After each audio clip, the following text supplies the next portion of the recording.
because people are generally saying to me, one of you are going to end up dead. Like, and I fully believe that I'm quite capable of killing him if he hurts me again. Or I'm going to end up being in prison. Just weeks before she tragically ended the life of her longtime boyfriend and father of her children, Abigail White uttered these ominous words.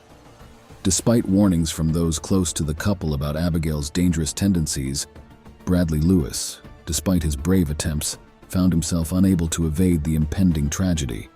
Bradley Lewis resided in Bristol, situated in the southwest of England within the United Kingdom. He was born in March of 2000, embraced by a caring family who emphasized mutual support. During his youth, Bradley found joy in football and participated as a junior club member at St. Stephen's Junior School. Following his academic journey, he honed his skills as a flooring contractor through an apprenticeship. Bradley was loved and popular, a dedicated worker, and a catch for any single woman, but he had eyes for only one, Abigail White. When Bradley was 14, he met Abigail, who was 1 year older than him. 2 years after they met, Abigail developed a crush on Bradley, and they began dating. Abigail White grew up in a very different environment from Bradley Lewis. Her father abused her mother during childhood, and they split up when she was 4. When Abigail's mother married her stepfather and he entered her life, she began to suffer from physical abuse at his hand. After being placed in foster care, Abigail was eventually placed in the care of her grandparents. Things didn't get any better at her grandparents' house for Abigail, and she soon found herself in trouble at school for acting out and skipping classes. By the time she was 13, Abigail was taking antidepressants regularly. As she grew older, Abigail decided to become a content creator on OnlyFans, rather than find a traditional job. Using OnlyFans, creators can share whatever type of images or videos they want with their paying fans. Although OnlyFans can be used for a number of different kinds of services, sex work is its most prominent use. On OnlyFans, Abigail used the name Mitzi Lewis and referred to herself as Fake Barbie Girl. She posted videos of herself participating in adult entertainment. Within a year of joining OnlyFans, Abigail had made over £50,000. However, Abigail spent most of her profits, leaving her in financial distress when her popularity faded and she became irrelevant. The content creation world is a competitive industry, and Abigail's earnings were down to £12,000 a year after her 15 minutes of fame. Abigail couldn't afford to support herself due to the decrease in income and had to rely on Bradley's money to support their growing family. They had 4 children together, one from Bradley's previous relationship by 2021. At this time, Abigail and Bradley were having a tough time. A big part of Abigail's life was drug use and drinking. As a couple, they had a turbulent relationship, which she called very tough. While she claimed Bradley was manipulative, she also admitted being unfaithful to him. Friends of Abigail and Bradley claimed that their relationship was toxic and possessive. They warned Bradley that Abigail was dangerous, but he ignored their warnings. Even Bradley's mother disliked Abigail. As a mother, she knew Abigail was not treating her son well. Bradley and Abigail separated after Abigail's behavior became so problematic that social services became involved. The social worker recommended Bradley move into his mom's house. However, soon he was back at Abigail's every night, as she manipulated him into coming home to sleep with her. In her social media posts, Abigail revealed her egotistical and narcissistic nature. She was always trying to get attention. Abigail once posted a video to TikTok hoping to make Bradley jealous of Tinder's message noise. Despite her attempt to portray a picture-perfect life, Abigail's rage would take over, and she would use social media to intimidate people and to fight online. In public, Abigail would criticize Bradley and once threatened to stab him. A recording of Abigail's conversation with someone revealed she often beat Bradley up to get him to tell her the truth. Bradley and Abigail's relationship had reached a dangerous point by the beginning of 2021.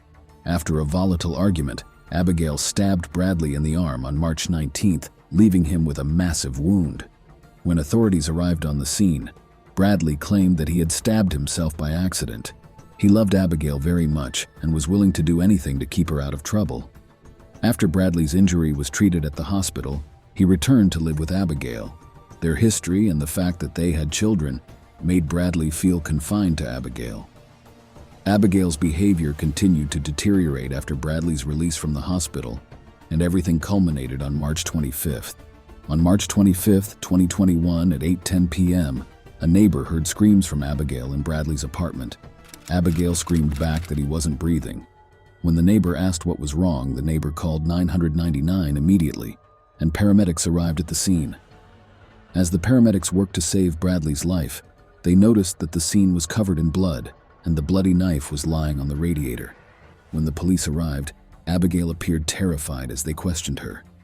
According to Abigail, Bradley stabbed himself during a heated argument. This idea, however, was not entirely popular with the police, and further investigation was required. Investigators couldn't understand why a young father of 4 with so much to live for would do such a thing. Although Abigail was permitted to accompany Bradley to the hospital, the police closely monitored her. When Bradley arrived at the hospital, he was beyond help and was declared dead at 1:30 a.m. Bradley's death shattered his family and left them with many questions. During Bradley's autopsy, his cause of death was determined to be a single stab wound to the chest that penetrated the heart. Investigators had already started looking into Abigail and Bradley's relationship and discovered that the couple had many problems, especially recently. The police heard that Bradley had accidentally stabbed himself in the arm only days earlier. The investigators interviewed friends of the couple at the police station, and they said that Bradley and Abigail's relationship had recently become more volatile than usual after Bradley disclosed he had had an affair to Abigail. She did not take the news well. Abigail was arrested on suspicion of murder, but did not provide any information to the police during the interview. Instead, she handed them a letter she wrote with her attorney stating Bradley had tried to kill himself with a knife, and she grabbed it from him. In her statement, Abigail noted that she was able to get the knife from Bradley's grip. However, he chased her down the hallway, grabbed her wrist, and stabbed himself. Investigators had trouble believing that's how the events of March 25th, 2021 had actually occurred. Several weeks later, Abigail pleaded guilty to manslaughter. Details of the night Bradley was murdered came to light during the trial of Abigail in 2022. According to testimonies from Abigail and Bradley's friends, Bradley realized things between the couple were irreparable after Abigail had stabbed him. He decided he was planning to end the relationship. CCTV footage captured Abigail, Bradley, and some friends entering a bar at 5 p.m. on March 21st, 2021, after meeting at the park. Abigail began doing drugs once they reached another pub. Intoxicated, Abigail started fighting with several other patrons at the bar. One of Bradley's friends found him upset, crying in the bathroom. He confided in his friend that he was afraid of Abigail and needed to get away from her. Bradley feared that leaving her would only escalate her behavior. Shortly after Bradley spoke to his friend in the bathroom, Abigail slapped a male bar patron. In response, he hit her back. After Bradley did not defend her, Abigail became angry and threw her drink at him. Their friends had to separate them after the two got into an argument. At 7:50 p.m., Abigail told Bradley she was ready to go home, and they got a ride. Bradley and Abigail fought the entire way home, according to their friend who drove them. When he stopped outside their house, Abigail stormed inside, and Bradley told his friends he would be dead when he got home. His friends didn't think Bradley was serious, but they told him to give them a call if he needed anything. An ambulance arrived outside Bradley and Abigail's house in 20 minutes, and Bradley was pronounced dead later that evening. Despite Abigail's admissions of manslaughter, a mountain of evidence proved Bradley's death was not an accident. Several threatening attacks were sent by Abigail to Bradley, telling him she was going to stab him. According to one message, Abigail threatened Bradley with killing his mother in front of him 6 days before stabbing Bradley. Abigail searched Google for stabbing and related terms. A psychiatrist examined Abigail in the pre-trial phase, and his findings were very interesting. The doctor said Abigail was poor at controlling her anger and had poor coping skills for her negative emotions. At Abigail's trial, a forensic psychiatrist testified that Abigail had borderline personality disorder. Borderline personality disorder is a mental illness with symptoms like severe mood swings with no identifiable causes. The doctor said at trial that Abigail was under extreme stress before Bradley was stabbed. She had an induced abortion and dealt with Bradley's infidelity and subsequent separation. The jury convicted Abigail of murder after 12 hours of deliberation and sentenced her to life in prison. In October 2039, Abigail will be eligible for parole after serving 18 years. Thank you for watching. If you want to watch more true crime stories and true crime documentaries, subscribe to the True Crime Nerd for our latest videos.